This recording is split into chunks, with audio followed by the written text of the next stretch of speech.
Hey guys, welcome back to P&W Guitar. Today I wanted to talk to you about something a bit more serious than my usual video. The topic today is the new trend of de-influencing.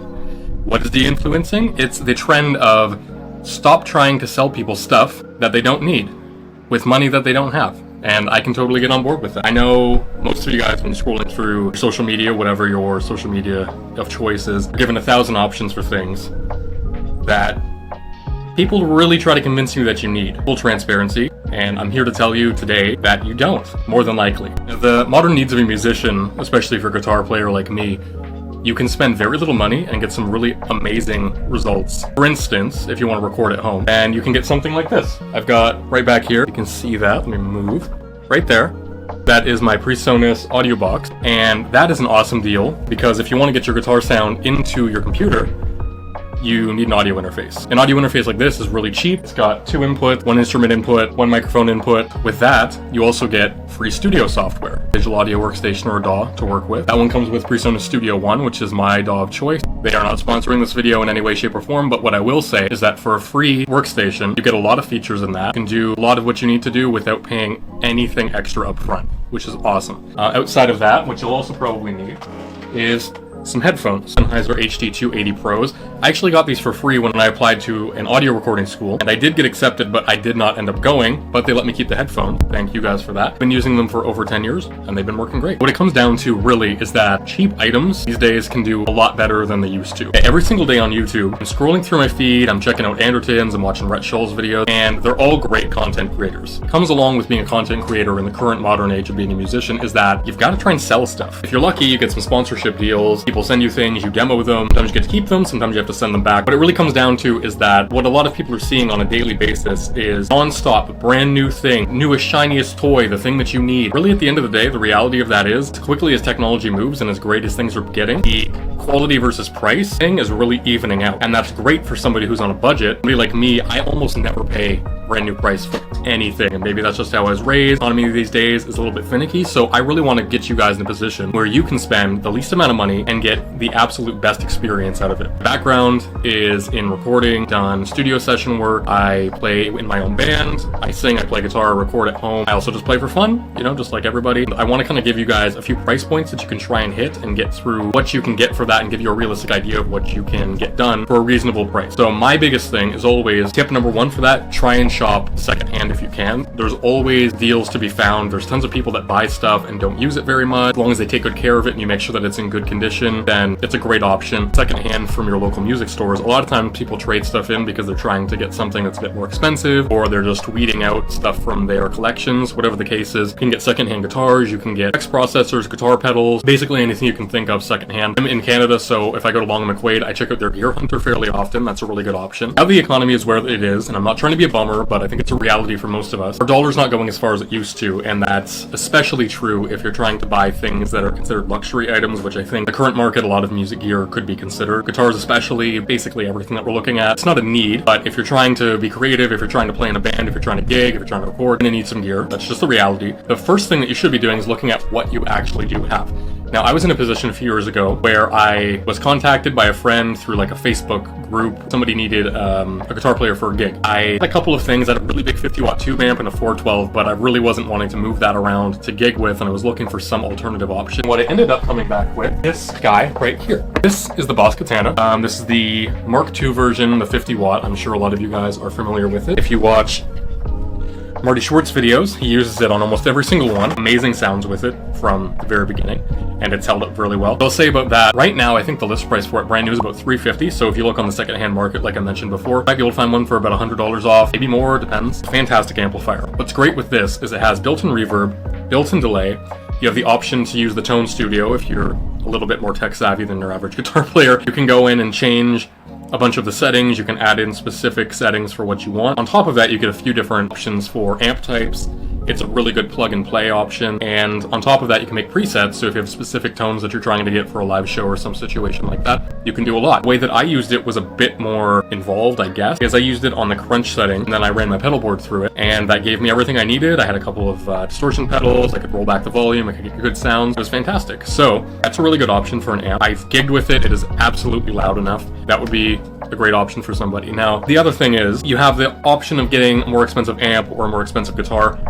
I think what this really comes down to, two things. The guitar is what's going to inspire you to play your absolute best, but the amplifier is what people are actually going to hear. And in my mind, what you can get is a good sounding amplifier, the Boss Katana that I just showed you, amazing sound quality. The speaker that's built into it is great, got a lot of good options. Once again, I'm not being sponsored by anybody, but I've used it and I really believe in the product. Take that for what it is. On the guitar end of things, that's more for you, in my opinion. Now, the kind of sound that you're going for the guitar, obviously that's going to influence the sounds that you're going to get out of the amplifier. But if you just have to figure out what you like. Are you a humbucker person?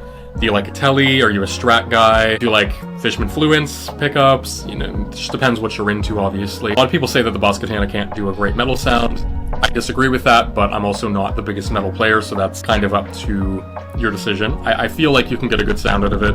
And, you know, to be totally honest, as much as all of us are chasing tones constantly, the audience, 9 times out of 10, they're not musicians, and if it's close enough, then it's good enough to get paid, you know what I mean? That being said, another option that you can take, maybe a little bit of a step up from the Katana, or even a step down depending on what the price point you're shooting at is, you can get an all-in-one modeler. So, for the guys that are not that into these kinds of things, modelers, there's a lot of different ones. The Line 6 Helix is a really popular one. That's one that I use currently. There are the Kemper, the Quad Cortex. Above that and beyond that, there's a lot. So, some of the ones that I would recommend, if you're looking for something that's a bit more budget-friendly, you've got the Veilton, got the Head Rush, there's the Boss Multi-Effects units, get something like an HX Effects, and then another one, the Tonex pedal that just came out is also a fantastic one. Very small form factor, all of the sounds I've heard from it have been amazing. These are great options, they're all in one. You just plug your guitar into it, send it. With the Helix, I use an XLR, you have a 1/4 inch option, whatever the case is. Send it to the front of house, they can adjust, and then done. You just plug your guitar in and you play, and that's a really good way to go. The digital options are way more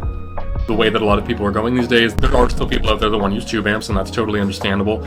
So if you're more in the vein of somebody that wants to use a tube amp live, you've got to understand you are going to be spending probably a little bit more money off the top. There are cheap-ish tube amps. You've got like the Fender Deluxe, the Blues Juniors, if you're in the Fender world.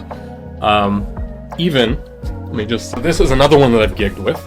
Now that I've said I don't play metal, this is the PRS MT15. It's a fantastic amplifier. It's rated at 15 watts. I want to say it probably comes out to closer to 20 to 25. Teeny tiny. It comes with its own carrying bag. It has an effects loop, so you can run your choruses, your reverbs, your delays through there. It's plenty loud, actually probably too loud for an at-home practice environment, but if you're gigging, that might be exactly what you're looking for. The Blue channel, it's nothing to write home about. It's a pretty clean channel, nothing crazy, but if you add some effects on top of it, or you've got a very specific sound in mind that you're looking for, you can always play around with that with pedals. That's what I was doing with this amp for a long time, and then switching over for a couple of my songs that are a bit more hard rock or metal focused. The red channel on this, which is the lead channel, the high gain channel, it is fire breathing and super loud, tons of articulation. It's fantastic. So, and I think something like this runs somewhere, depending if you're in the US or Canada or Europe, wherever you're at, it's probably going to be somewhere between $800 Canadian to about $1,000. And once again, look for secondhand used gear. That's never a bad option. Right now is a time when a lot of people are struggling financially. And what I've noticed myself, because I do browse used gear pages a lot, Facebook Marketplace, what have you, is there is a ridiculous amount of gear flooding the market right now at all different price points. And I think the reason for that is that people are in a position where they're really needing to trim the fat and kind of whittle their collections down to just what they really use. And it's understandable. I think a lot of people are in the position where they're selling things to get into a better position. But what that also means is that if you're in a purchasing position, you're probably in a spot to get a really good deal on something. So if you are in a position right now where you're trying to acquire stuff, be smart with your money. Do some research, but you can probably get some really good deals on things. There was a time that people were very into trading. I don't feel like that's the market right now. I think that a lot of what people are looking for is cash. People have bills to pay, what have you, so I think that's kind of where we're at this moment in time. But that is a good opportunity for a lot of us if we're looking for something. Me personally, I've got exactly what I need to get my jobs done. I'm gigging, I'm doing recordings. What I have is exactly what I need to get that done. And I'm very happy with the sounds that I'm getting, so I'm not really looking for any more right now. If you are the person that's looking to purchase something, I highly advise that you look secondhand. Do a little research so you know what to look for and make sure that you're not getting a bad deal, that you're not getting something that's not of good quality or not working properly. But as long as you do that, do your due diligence, I think you're going to be in a good position. Another piece of advice I really want to give everybody here is I might be a little bit older than some of you, and I might be a little bit younger than some of you, I'm not sure. I've made some serious purchasing mistakes in the past, and when I say that, I don't say it lightly. I have bought things on payment plans, which in some ways is good because you can get stuff that's at a higher price point and pay it off slowly and you can take it home that day. It's exciting, I get it, I've done it. Just depending on your financial situation, I really want you guys to be smart and I really want you guys to get your money's worth. So I think right now what's a really good idea, if you're working hard, you're saving money and you have the money put together to purchase something, then go for it. There's nothing wrong with treating yourself. Do never feel bad about that. If you've saved up for a piece of gear that you've been waiting on, I think that's the best way to do it. Myself, I've paid things off on credit cards before and then it takes you months to pay them off. You end up paying more in the long run is what I'm trying to say. So if you come across a deal that's just too hard to pass up and you're a little bit short, I can understand jumping on that because you don't want to miss out. But I think the thing with the de-influencing trend right now that I agree most with is that every single day we're seeing products thrown at us, deals thrown at us. You can't miss this, it's limited time only, and that's just puts us all in a mental space where we're in a bit of a pit, like we feel like we need this and we feel like we need to do it right now. I'm telling you, you don't. I've seen things come up on deals. Realistically, much like cars, a lot of these things that we're purchasing are depreciating in value over time, especially the digital products. Unless they're like amp sims, you're going to keep those forever probably, but like the Helix, even my Katana, stuff like that. As newer stuff comes out, that stuff's going to continue to go down in price. So if there's a Black Friday doorbuster, I think is what I meant. If there's a great deal on it, go for it as long as you have the cash, but do your best not to spend money on credit cards. It'll do you no favors, and in the long run, you're just going to spend more money on it. So do yourself a favor, save for it, buy it outright, and I promise you when you get it home, you're going to feel so much better about it. Now, I'm not trying to call anybody out here. I'm never going to give anybody any grief for trying to pay the bills in whatever way that they can. I know a lot of people here on YouTube, people on Instagram, on TikTok, especially for musicians, we've got to have multiple ways of making money, whether that's teaching lessons, gigging, selling our music, selling products, selling merch, Patreon, whatever the case is. If you're in a position to spend that money, no problem at all, but you have to understand that almost everybody that you see talking to you through a lens is trying to sell you something. And if they're not trying to sell you something directly, a lot of what they're telling you is going to influence your way of thinking about things. So I think it's smart to do your own research, but also to try and get your hands on things. The way that things go now, a lot of people are purchasing things online, and that's fine, but in the musical space, I still don't think it hurts to go out and get your hands on the gear, try it out. And there's a powerful thing in walking away. And what I mean is, I think we've all been in a position where we go and we try a piece of gear out. And in that moment, it feels like you need it. You need to have it right now. You've got to make that decision. If you walk out the door, someone else is going to be walking in and tomorrow it's going to be gone. Maybe that's true, but maybe it's not. And if we really want to better ourselves, I think the important part in that is learning to walk away. Think about it for a minute, give it 48 hours. If there's a piece of gear that you leave and then it just stuck in your head and you can't stop thinking about it, maybe that's the piece of gear that you should take home.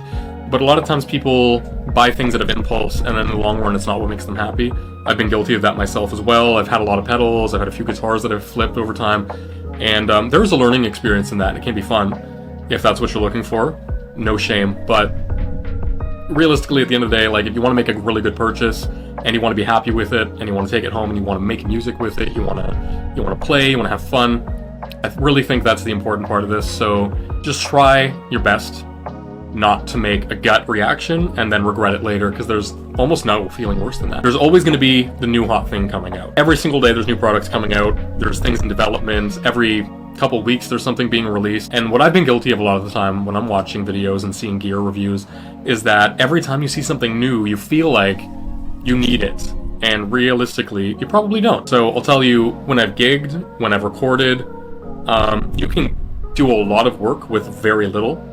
And I think what it really comes down to is that you don't need to buy things in order to be good. What you really need to do is learn as much as you can, spend a lot of time playing your instrument, practice whatever it is that you want to get better at, just take it slow, day by day. And I know it sounds monotonous, and buying gear is way more exciting, and getting new things is way more fun than sitting down and practicing scales or learning new chords or learning theory. I think in the long run, you're probably going to get a lot more satisfaction out of that if getting better at guitar is something that you're really serious about. So that would be my suggestion. Before you go buy new stuff thinking that it's going to make you sound better, there's something to be said for somebody who can sit down with a $100 guitar and make it sound amazing. And that person is almost always more experienced, has more time in on the instrument, and I think that kind of speaks for itself. Eric Johnson's going to play a Squier starter pack Strat and make it sound amazing. But somebody who just started playing 2 weeks ago isn't going to get a custom shop Fender and sound like Eric Johnson. Impulse control. That is a big part of what I'm talking about here. Every time that we want to buy something, but we don't, and we restrain ourselves, that's teaching our brains that mentally we can restrain ourselves, so that when we have that feeling of need, we can deny it, and then we will get better at it. Just like anything, it's something you need to practice, and it's a wonderful thing to practice, and it's a great thing to better yourself at. There are several times I've gone into guitar stores and found things that I felt like I needed, and then I walked away, and honestly, after a couple days, I felt so much better having not spent that money, and in the long run, I've practiced more and I've done a lot more work on myself, and I'm feeling great about that. That's going to be it for today. It's about all of the advice that I can give you guys.